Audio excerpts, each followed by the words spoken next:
Iran fires on U.S. ships. Is the ceasefire over? Plus, is Graham Plattner the new standard bearer for the Democratic Party? Former Navy SEAL and current Wisconsin Congressman Derek Van Orden joins us now. Welcome to the Sean Spicer Show. Let's get into it. All right, guys, it is Tuesday. A lot happening.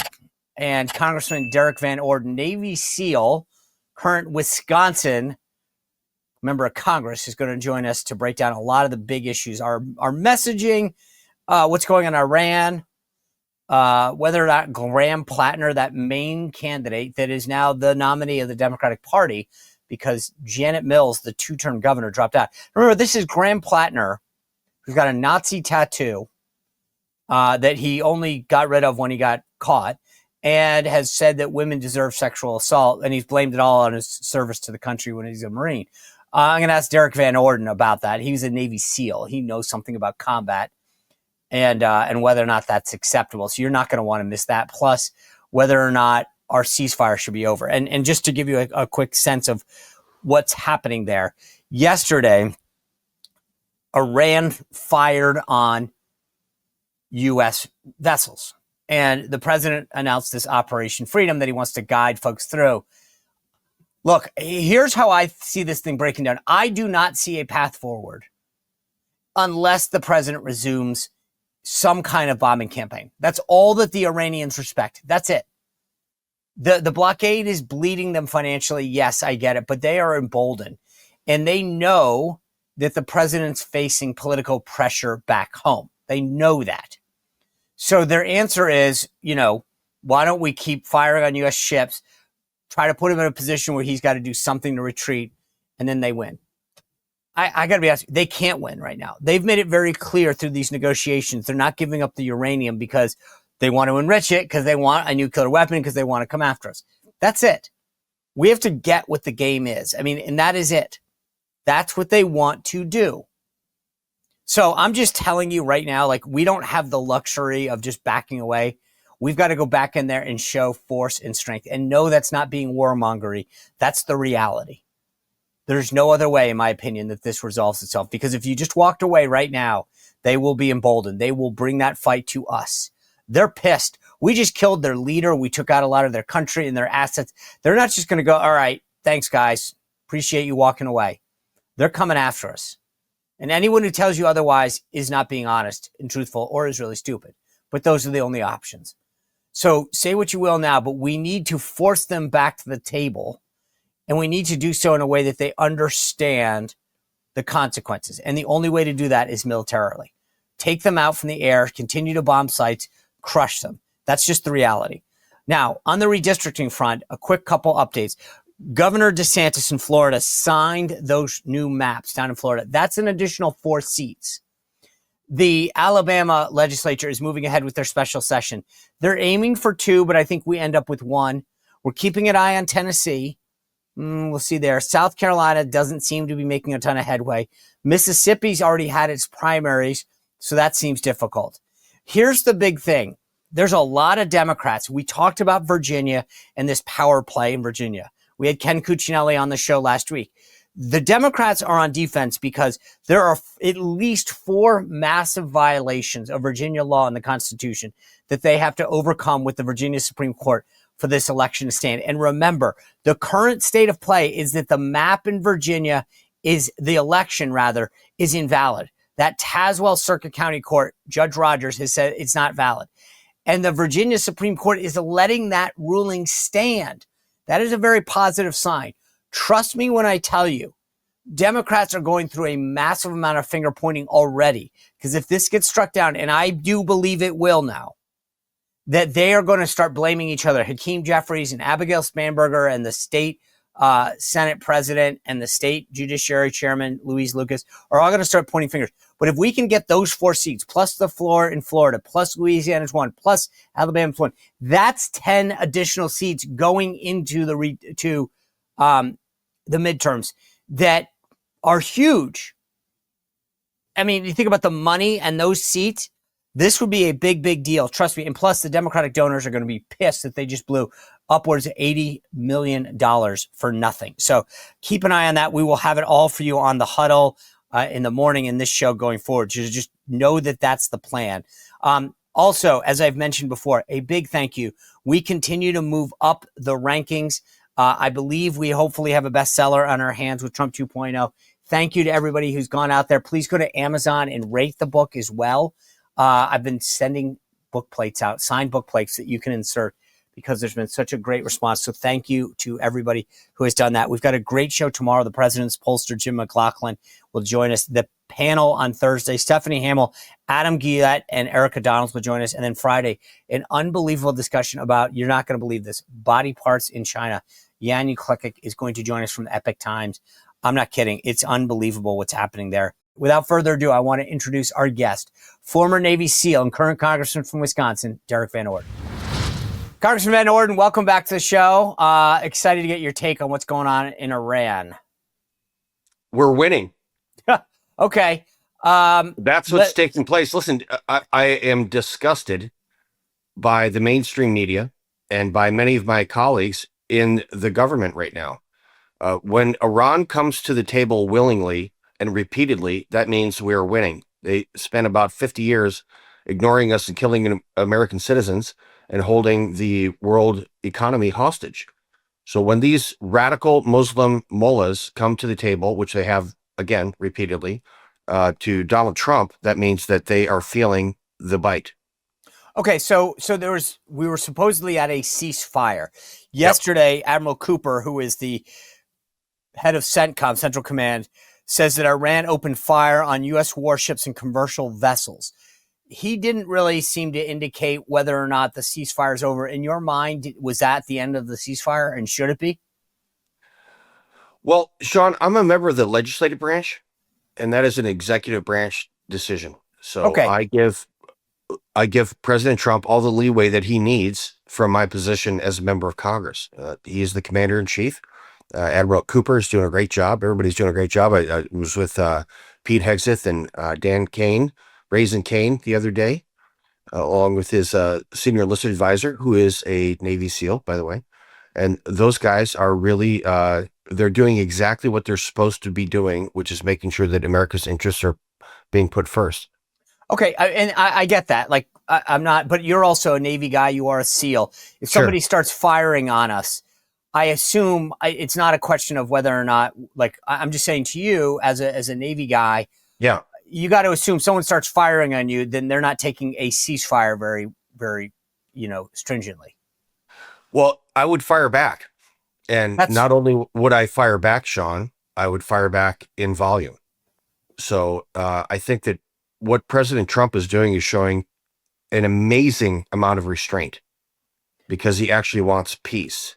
Now, I, as the longest serving enlisted member of the United States military to ever get elected to Congress in the history of the country, I would not show that much restraint.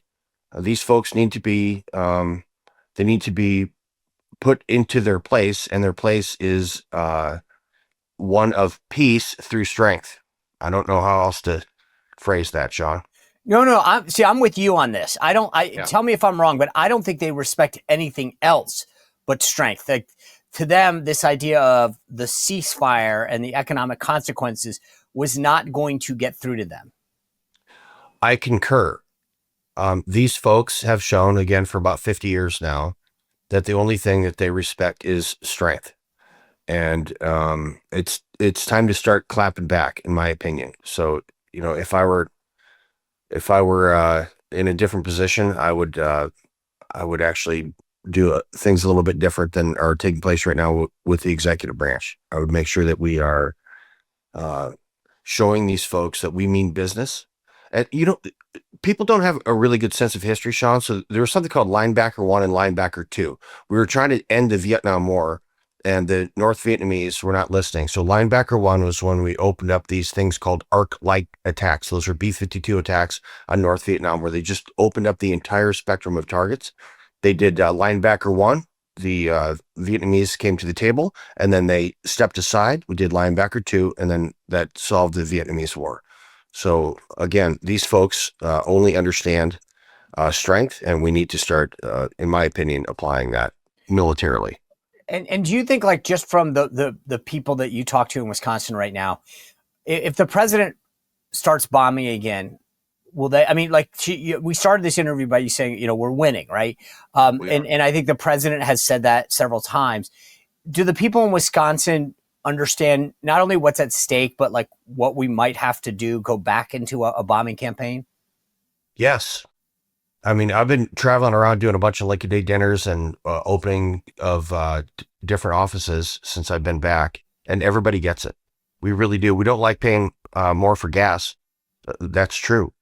But I think that my folks here in Wisconsin understand that, we've been dealing with this for 50 years. And I live in a very, very rural district. I live in a village, Sean, that has less than 200 people in it on purpose because I love it. It's fantastic. And the folks here get it. I mean, it is time to get on with our business and make sure that these folks cannot hold the world hostage any longer. We understand it. And it's painful. I mean, we don't like war. No one does. But it's got to take place now. These folks are responsible for killing thousands of American citizens, including a bunch of my friends, and maiming more of them. And I'm sick and tired of this. It's got to be dealt with now. So it doesn't seem to me, getting back to this, to the tactical part of this, that they are going to ever respect a blockade. It may bleed them, but like, so do we go in and just start bombing key sites? Do we try to take Carg Island? Do we put boots on the ground? I respect, I mean, just from your experience and your knowledge, because you have a vast understanding of what has worked in the past and what hasn't. So if the call comes in and says, all right, what do we need to do specifically? What's that answer? Well, folks don't understand how an oil well works. And this blockade is incredibly effective. That's why they're at the table. So they brought out a couple different cargo ships to store oil. You have to keep using the well, or you've got to cap the well. And so what they're running out of now is storage space in Iran for oil. They're doing some overland routes now to try to move stuff by tanker truck, but they're going to run out of storage space. That means they're going to have to cap their wells, which means it's going to take years and years and years to reopen them again. So this blockade is exactly the right answer. Okay. But is it the only answer, or do we need to go back on the offensive? Well, I would do both, Sean.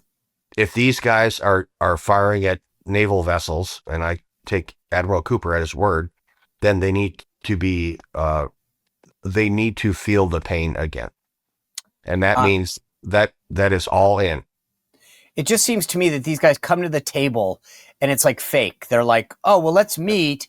We're not going to agree to not enrich uranium. We want to get paid for this. It's not serious, I guess is what I'm saying. They're just trying. It seems like when I'm watching the Iranians' response, that they keep trying to figure out, how do I buy some more time rather than make a serious counter to the U.S.? Well, having lived and worked in the Middle East for a very long period of time, I concur. I do not trust these people. They cannot be trusted. And I've said this from the get-go. These radical Muslim mullahs cannot be trusted, and they need to be dealt with a very harsh hand. So a lot of your colleagues in the House on the other side of the aisle, to be straight with everyone here, don't seem to, they say this is a war of choice. They've made a bunch of excuses. Do you think that when you talk to them privately, is it they're saying what they have to politically, but they get it, or are they truly that clueless? It is a war of choice, Sean. It was a war of choice by the radical Muslim mullahs 50 years ago. They chose to go to war with the United States of America, and Donald Trump is choosing to end that war. And I tell you what you guys need to do, what your listeners and viewers need to do, is look at the next office these people are running for. And every time they're running for another office, either this cycle or the next, they have to get farther and farther and farther to the left. So look at the loudest mouths in Congress. They're either running for a higher office or they are clueless. That's a fact. And it's shameful.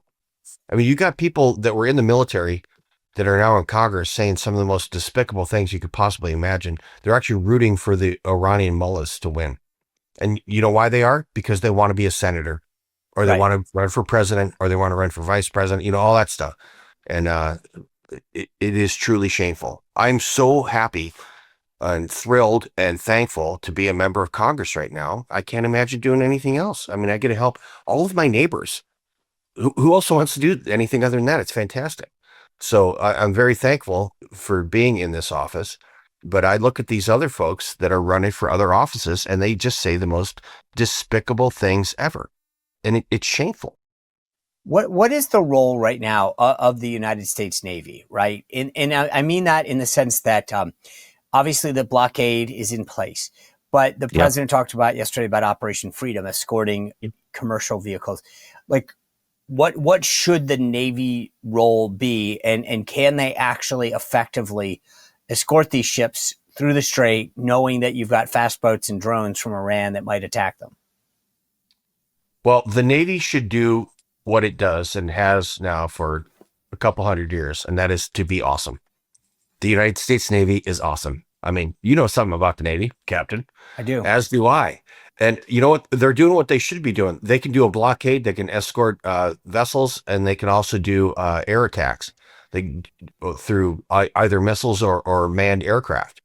So the United States Navy is the prime mover in this conflict because we're talking about these Straits of Hormuz. And for folks that don't look at maps, straits, that just means a narrow waterway.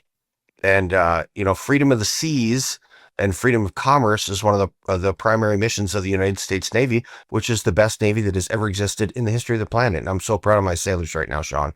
So proud. If Not President joking. I get excited. The only thing I get more excited about the Navy is the Farm Bill, which we passed through the House last week, which is awesome. maybe we'll see if we can get to that. What if President Trump said that the only way I can win is to bomb them and put U.S. troops on the ground? Would you be okay with that? No. The first half, yes. The second half, no. Why? Because we need to learn from history. We need to learn from Vietnam. We need to learn from Afghanistan. We need to learn from Iraq.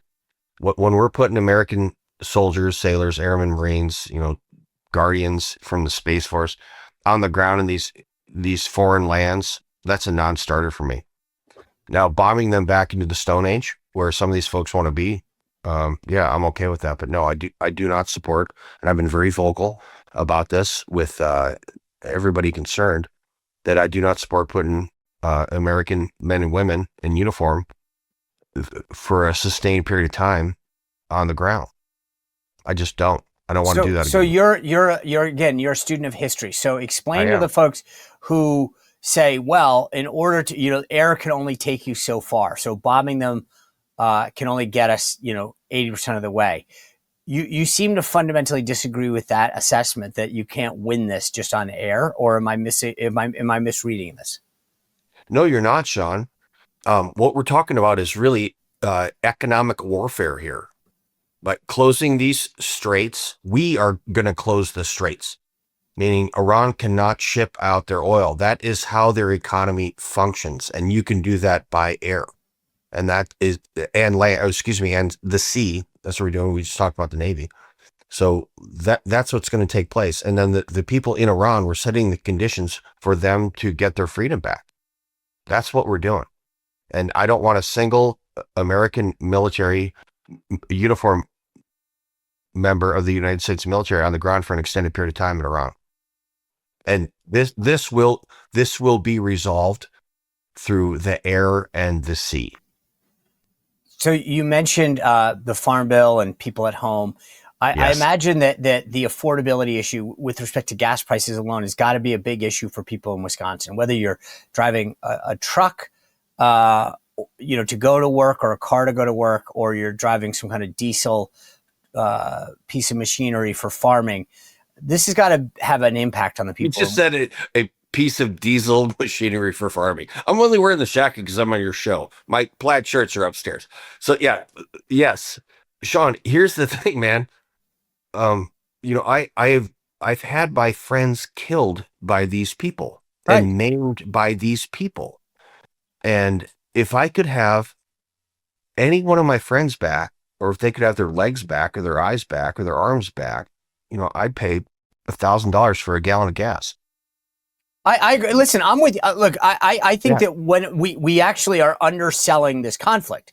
I mean, my point is Iran has killed U.S. service members, has attacked the USS Cole. They have done a lot of bad things, right? And by the way, they have made it very clear that they still will do that. And part of the reason that even when they're not even faking the negotiation. Like when the president says you have to give up uranium, they're like, yeah, we'll do anything but. Well, Right. why would you not want to do that unless you ultimately wanted to pursue a nuclear weapon to kill us? Correct. Like to me, this is okay. I'm with you. How much is a U.S. life worth? How much is 2 U.S. lives worth? How much is a submarine worth? How much, like, at some point I got this. I think obviously you get this, but I question whether we're selling this to the American people in terms that they can understand. We're basically saying how much is freedom worth? How much of the lives of U.S. Americans worth? But I think we've started to talk too much about a gallon of gas and going up 10 cents or 20 cents. Well, Sean, the mainstream media does not help. Yeah. They do not. And you articulated that very well. And Alyssa got to compliment a captain. I mean, that means something right there. It does, right there. It does. Yes. So when we start thinking about, and we're talking about American lives versus money, I will never apologize for protecting American citizens ever. And is that your response when people in Wisconsin come up to you and say, Congressman Orden, I'm now paying $4? Is it just, I get it, but we've got a greater threat that we're facing? I mean, how do you answer that question to people in Wisconsin? Well, I remind them that I fill up my Ford F-150 with gasoline also. And that, when I personalize things about my friends, people really understand it. I mean, we are very giving, awesome folks here in Wisconsin. And we also have the long-term view here, meaning, when you plant a crop, it takes a long time. It's on God's time for that crop to be harvested. So we understand time. And it's difficult right now. It simply is. And, the war of choice was by the mullahs. I said that earlier. And our folks here want to close that loop. One of my friends, his name is Kevin Hermaning. He was the youngest hostage held by the mullahs when the embassy was taken. He lives in Wausau, Wisconsin. And he gets it. I just saw him the other day. You want to talk about an actual American hero? His name is Kevin Hermaning. And we understand these things. And they're difficult. And my farmers and my manufacturers and everybody around here, the folks that work at our pubs that we go to, we call them bars here, to go watch the Packers and the Brewers, they get it. We want to live in peace and freedom. I don't want my children and my grandchildren to go to war with these people, and they've been doing it for 50 years, and we understand that. It's a difficult time right now, Sean. You and I get this. I think a lot of people on our side get this, that there is either we keep it over there and win it or it comes to us. I mean, that's frankly what this is all about. That being said, there is a politics piece to this argument, which is we are to some degree, and part of it, I think you hit the nail on the head, is because the American media wants to just sell everything as some sort of very transactional, like there's a war going on and you're paying for it. But that's how a lot of people vote is I'm paying too much, I'm paying more, I'm paying. And so how do we balance that? Because I've made the point that if we don't maintain the majority, which is it, I know technically now it's 2 seats because one of your colleagues from Georgia on the Democratic side passed away last week, but it's Mr. really, Scott, unfortunately. What's that? Mr. Scott was his name, unfortunately. Yes, he passed away. But we really have a 1-seat majority. And that is what's preventing us from controlling the agenda versus being on defense and having investigations and impeachments, right? So how do we communicate what's going on effectively to not just people in Wisconsin, but throughout the country about how we are better than the other side when it comes to why do you and your colleagues need to stay in power? It's interesting. On May Day, how many millions of kids did not go to school? Where did they go? Their teachers closed the schools and they marched in favor of communism. That's a very powerful thing. We need to make sure that folks understand that it's no longer, Republican versus Democrat or right versus left. It's right versus crazy. Yeah.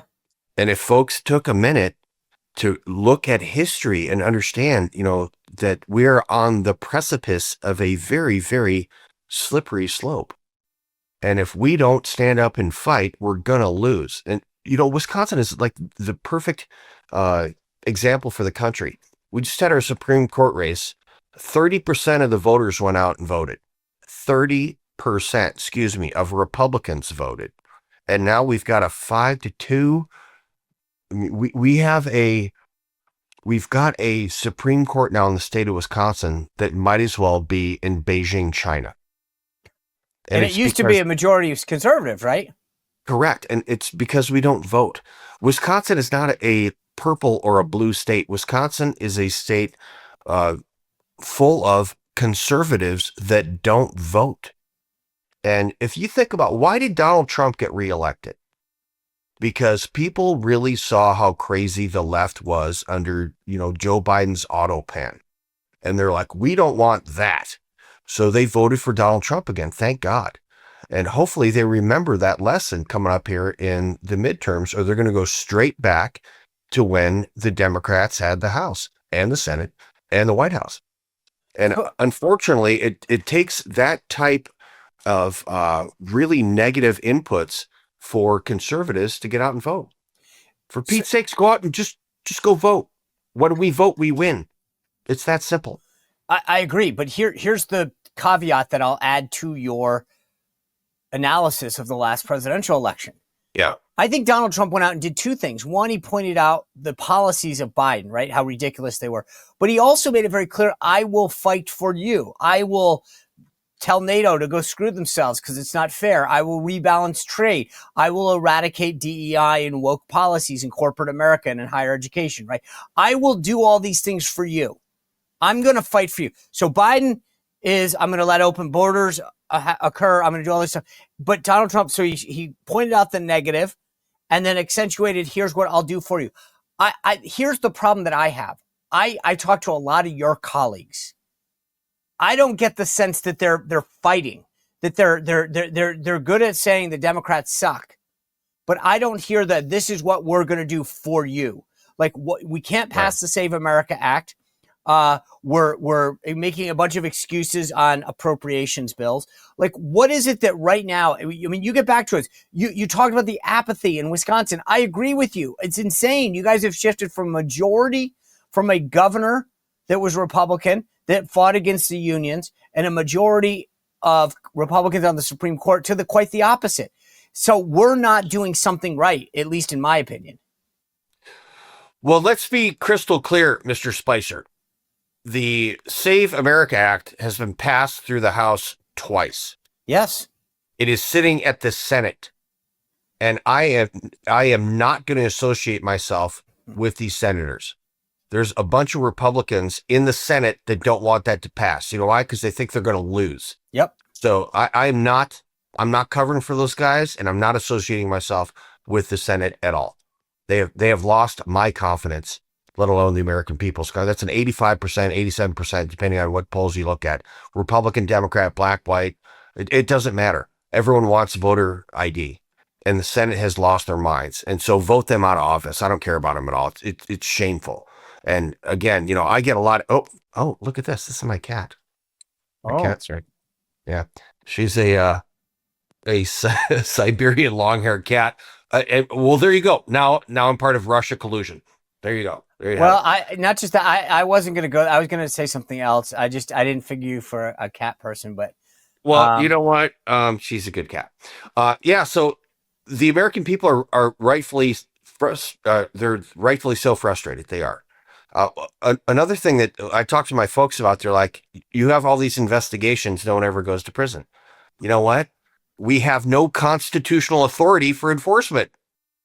Like the legislative branch can't enforce any laws. That is an executive branch function. We just can't do it.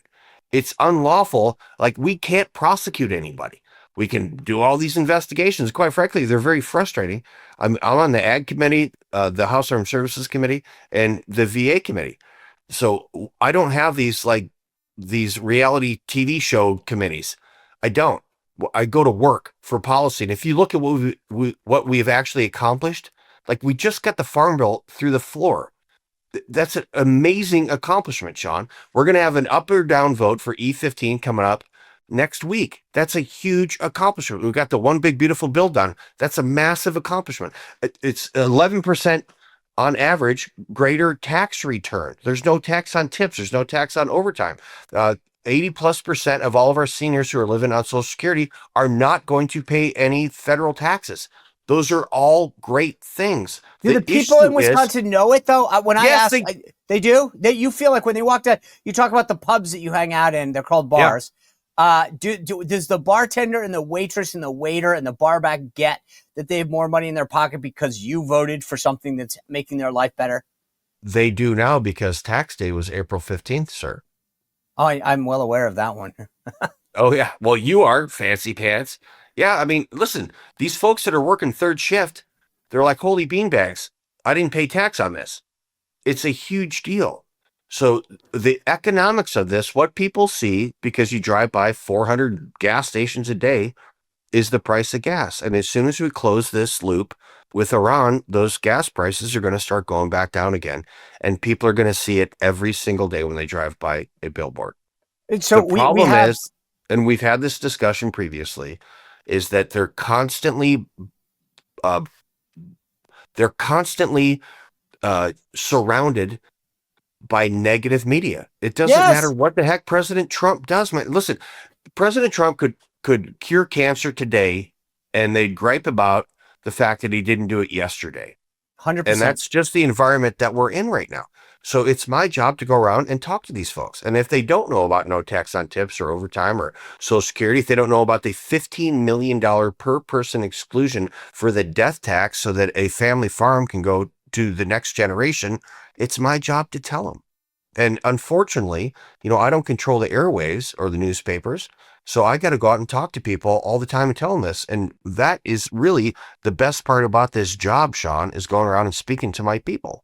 I agree. It's funny because a lot of your colleagues, I don't think are going out there and selling this agenda. I know from some of the video, I get you're out there. I get that. I see it. I know what you're doing. But I feel like so many of these people in our party are like, well, the Trump campaign should do this and the Trump should do that, and that they've got all this money and the burden is on him to do their job.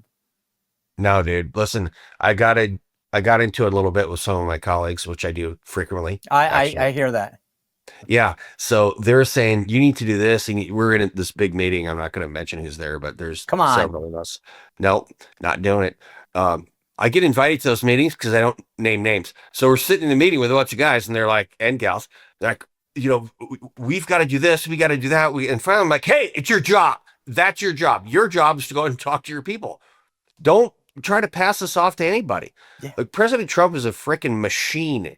I mean, that guy he is a machine, but he's only one person. Yes. And so it is incumbent upon us to go out and do our job. And that is to go tell people what the heck we've been doing in Washington, D.C., Sean. And it's our job. So just do your damn job. Shut up and carry on. It's head down, ass up, march, ready, go. That is the senior chief thing. You know what I mean? Just get it. I'm not waiting for anybody. Like when I go down, like I'm going to leave here, I got like 5 meetings today, right? I'm not going to be like, hey, can someone from the Republican establishment come here and talk to these folks? Nope. It's my job. These are my people. Let me ask you, do. Your neighbor there in Wisconsin, in Minnesota, Governor Walz, is proudly going off to campaign for a guy named Graham Plattner, who is going to be the Democratic nominee in Maine for the United States Senate. Can't make this up. Okay, but here's what I want. You are a Navy SEAL. Correct. You've seen a lot of action and a lot of bad things. Graham Plattner says that he got a Nazi tattoo as a result of PTSD from serving his country. Are you aware of anyone else, Special Forces, Navy SEALs, who've gotten a Nazi tattoo as a reaction to their service in combat or in other conflict situations?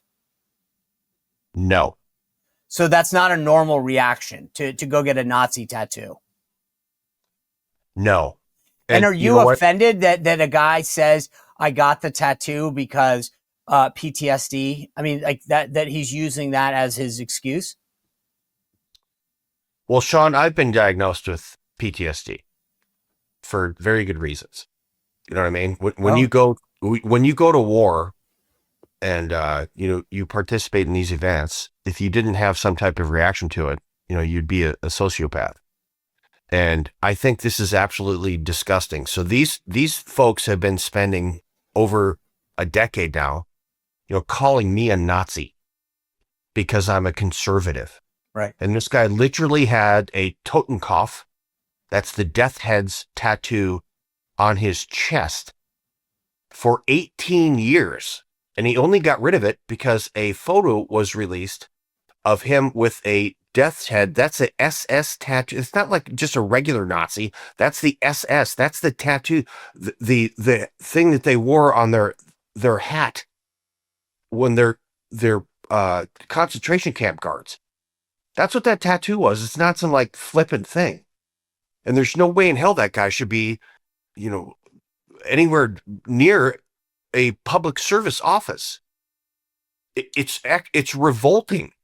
So when these sons have been calling us Nazis for over a decade now, and they have a guy who literally has a Totenkopf tattoo on his chest, and now they're backing him wholeheartedly. What does that tell you, Sean?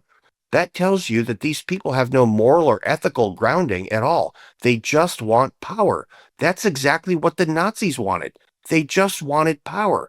So you've got these folks in the Democrat Party that are apparently mainstream that are backing someone who had a Nazi tattoo for real on his chest because they just want power. But I guess that is a cautionary tale for everybody, Sean.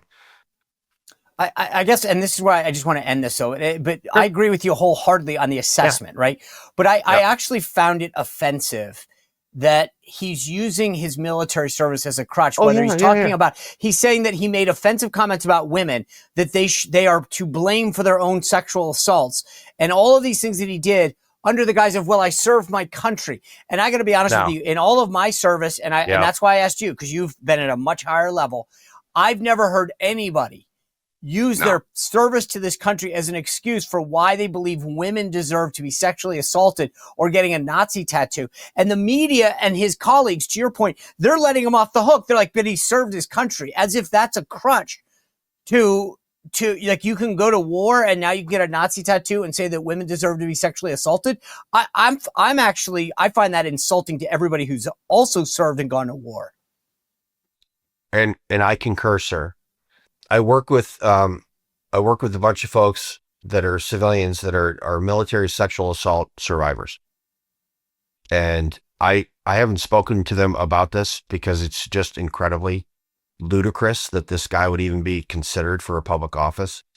But I tell you what, you treat women like that, you need to get your ass whooped. Period. We've raised daughters, and I have granddaughters now, and we do not treat women like that at all. And you don't blame women for being sexually assaulted and say that they need to act like adults. I've read all those things. They're just revolting. They are. So when you have the Democrat candidate for the United States Senate who had a Totenkopf, the death head's tattoo on his chest for almost 2 decades, and is trying to justify sexual assault of women. What does that say? Again, these folks are only interested in power. If you could put a shoebox with a D on it in Maine, and it's going to get elected. And it's just not right. And we cannot do this any longer. This shows the depravity of the left now. And I would remind your viewers that John F. Kennedy would be a conservative Republican now. The Democrat Party has left Democrats. My neighbors, there's folks right down the road. They consider themselves Democrats. They're disgusted by this.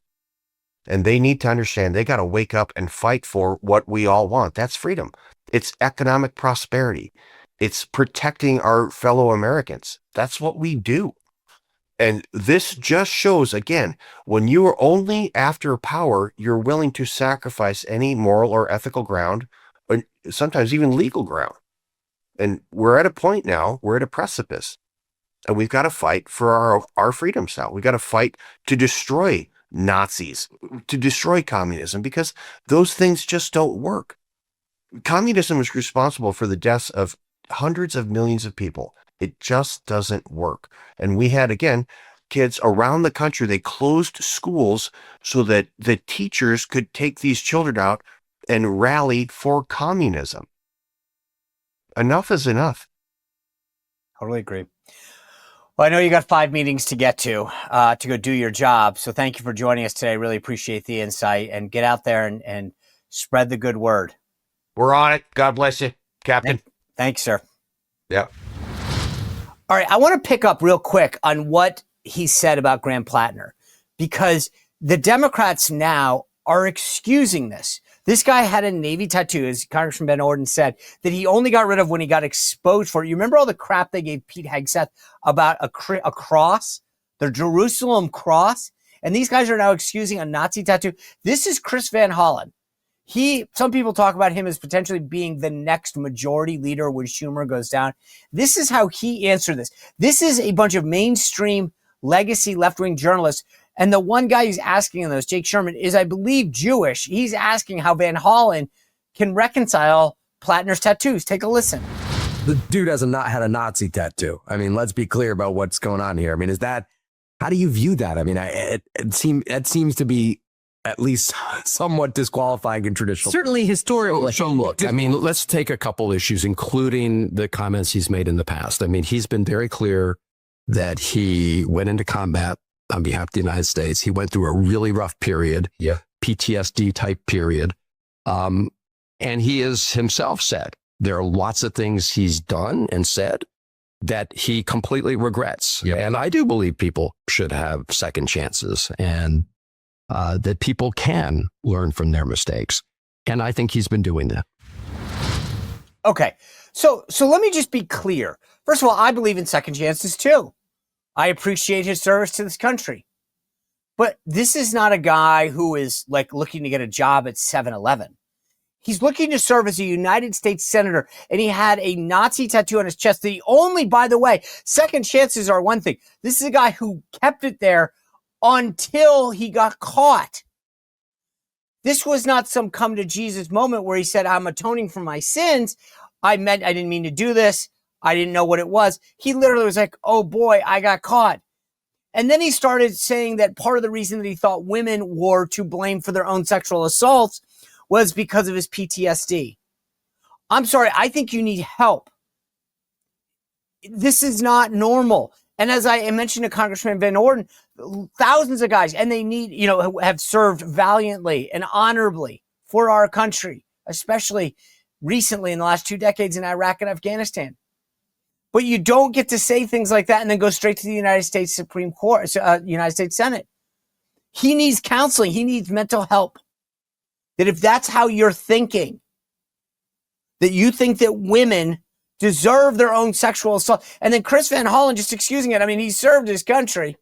I'm sorry. Thank you for your service. But you don't get to go on to be a United States Senator from Maine with those kind of thoughts in mind. And by the way, what about believing all women and caring about women and all this stuff? It's so quick. This is why Derek Van Orden was spot on. It's about power. If the shoe was on the other foot, if that was a Republican candidate, Chris Van Hollen would be lighting him up like a Christmas tree. There's no way that they would have the same attitude. But because this potentially could help, increase their odds of taking the majority, they're willing to overlook anything. And he pushed a 2-term sitting Democratic governor out of the way. This is where the Democratic Party is right now. Nazi? Who cares? Women deserve their own assault. Who cares? As long as it puts them in power. That's where they are right now as a Democratic Party. Their leaders are willing to do anything. Their voters on the left are willing to do anything, excuse anything. The next time you hear one of these guys complain about a Republican, remember, they're supporting a dude with a Nazi tattoo who says women deserve their own sexual assault. Spare me any of the further indignation, folks. This is unbelievable. That is today's Democratic Party. All right, tomorrow, an amazing show with Jim McLaughlin, the President's Pollster, heading your way. A big reminder, thank you to everyone who's bought Trump 2.0. Appreciate it. Go on Amazon, put a review on. 5 stars, please. Thank you. I feel like Uber. But also, we have that free event, May 15th. It's a Friday night at the Trump Kennedy Center. The tickets are free. You just have to go to SeanSpicer.com and you'll see that Trump 2.0 at the top.